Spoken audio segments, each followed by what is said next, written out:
I'm Tracy Baxter with today's Record Newswatch. If you recognize this woman, state police would like to hear from you. She's at the center of a forged check investigation that began a week ago when she cashed forged personal checks at Chase Banks on Route 9W in the town of Newburgh and at Chase Bank locations in Beacon and Fishkill.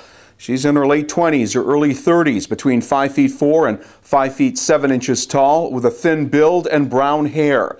Anyone who recognizes this woman is asked to contact state police at 845-298-0952. Town of Newburgh police investigators continue their attempts to sort out the stabbing shooting incident at Mountain View Avenue Saturday that left 2 people dead and a third with serious stab wounds in what has been described as a dispute over money and a debt. Police Chief Michael Clancy says it began when 36-year-old Rebecca Winters came to the trailer residence of 61-year-old Bruce Montagna and 78-year-old Bertha Williams.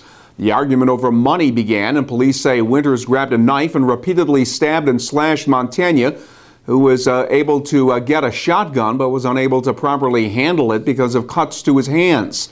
Police say Bertha Williams was stabbed and slashed when she tried to intervene. She later collapsed and died on a neighbor's porch. Montagna was able to run out and get help from a passerby. Police say Winters then took the shotgun, turned it on herself, and took her own life. Montagna was listed in stable condition at Westchester Medical Center. According to police, Winters had been acquainted with the other 2 for about a year. In Kingston, police have ticketed a driver following a collision with a school bus. Happened at around 8:30 this morning on Eastchester Street near Kingston Terrace. Police say the first student bus, with 21 Kennedy Elementary School children on board, was hit by a car as the bus was making a turn. The children and bus driver were evaluated and did not appear to have any injuries. The driver of the car, 31-year-old Hannah Dubois of Kingston, was cited for unsafe passing on the right, driving without insurance and with a suspended registration, and failure to yield.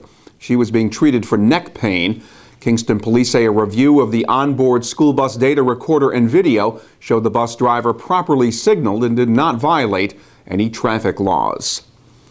A house in Campbell Hall was left uninhabitable after a fire Sunday afternoon badly damaged much of the 2-story structure at 476 Scotchtown Road.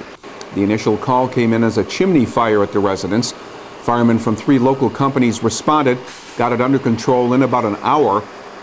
The 3-alarm blaze ripped through the roof and second floor.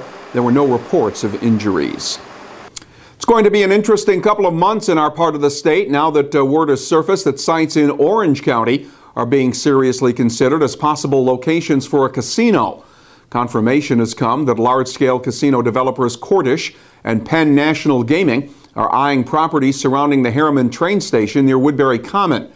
Orange County Executive Steve Newhouse says that possibility should help speed up the needed traffic flow improvements in that area, including the reconstruction of Route 17's Exit 131 and work to ease congestion on Route 17M. The people coming from New York City, no matter where they come from, are going to get log jammed in Harriman. Yep. Harriman's been pushed off till 2017. This is a great opportunity, whether it's in Sullivan and Ulster or one in Orange and one in Sullivan. This is a perfect opportunity, this casino, to accelerate that timeline.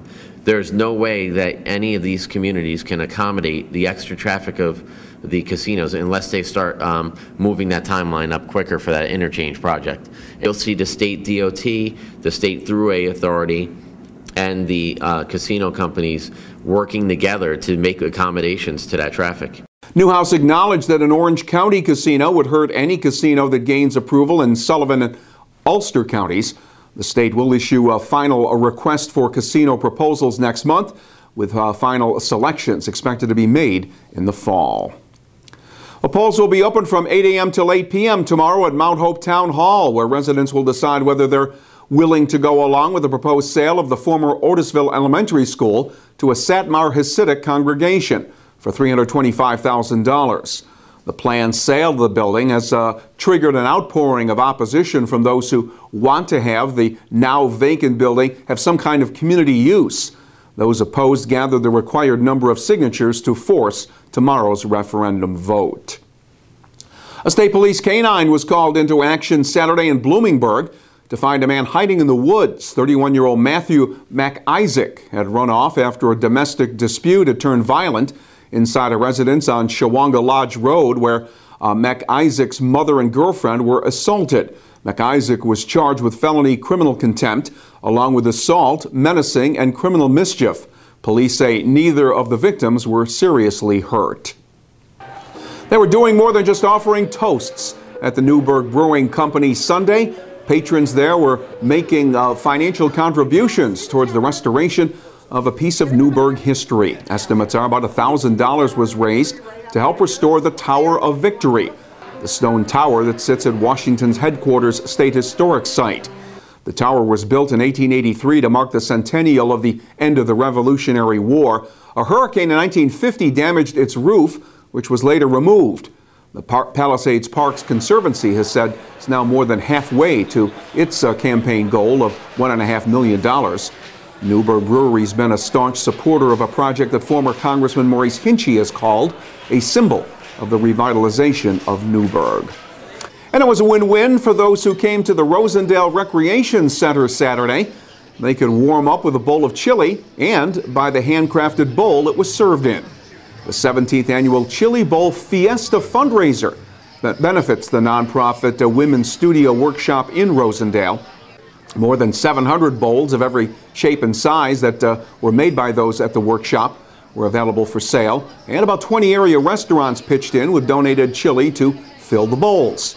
Event organizers were expecting to make close to $15,000 for their various programs that inspire artistic creativity. The word snow is making another appearance in our forecast. Tomorrow will be cloudy with a few snow flurries around. The highs Tuesday will be up around 30 degrees. Then a cold night, and then for Wednesday we could see a couple of inches of snow possible in the morning. Before that weather system moves out, the highs Wednesday will be in the upper 20s.